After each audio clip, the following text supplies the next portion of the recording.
আপনাদের অফিসের ডকুমেন্টসগুলো আপনি আপনার ল্যাপটপের ফোল্ডারে কি লক করে রাখতে চাচ্ছেন? আসলে আমরা লকের জন্য ম্যাক্সিমাম সময় হয় কি থার্ড পার্টি অ্যাপসগুলো ইউজ করি। থার্ড পার্টি অ্যাপসগুলো ইউজ করলে প্রবলেমটা হয়, অ্যাপসটা যদি আপনার কোনো কারণে আনইনস্টল করে দেওয়া হয় সেই ক্ষেত্রে হয়তো বা ফোল্ডারটা আনলক অটোমেটিকলি হয়ে যায়, আর না হয় এটা এনক্রিপ্ট হয়ে যায় আর ঢোকা যায় না।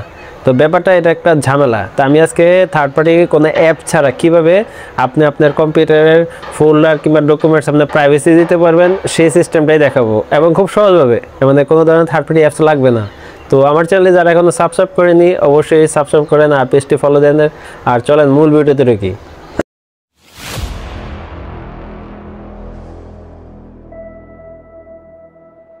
প্রথমে আমরা আমাদের যেই ফোল্ডারটি লক করব সেই মানে লোকেশনে ঢুকবো।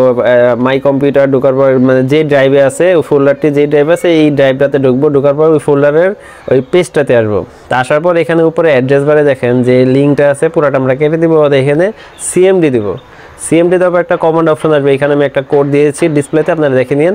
এই কোডটা দিয়ে পেস্ট করে দেবো, এরপরে এন্টার দিয়ে দেবো। দেন আমার এই মানে ফোল্ডারটা লক হয়ে গেছে।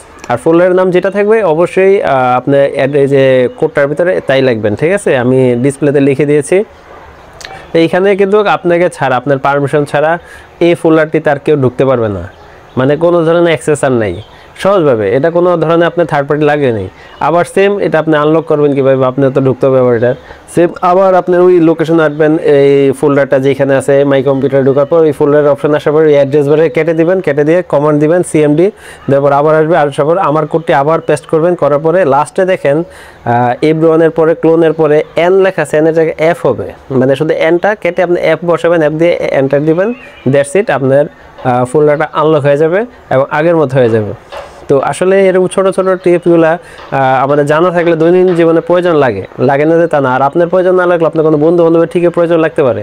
তো এরকম প্রয়োজন যদি লাগতেও পারে তাহলে আমার ভিডিওটি অবশ্যই তাদের কাছে শেয়ার করে দেন। আর আবারও লাস্টে বলছি, যারা আমার পেজটা এখনও ফলো দেননি অবশ্যই ফলো দেওয়ার পাশে থাকুন।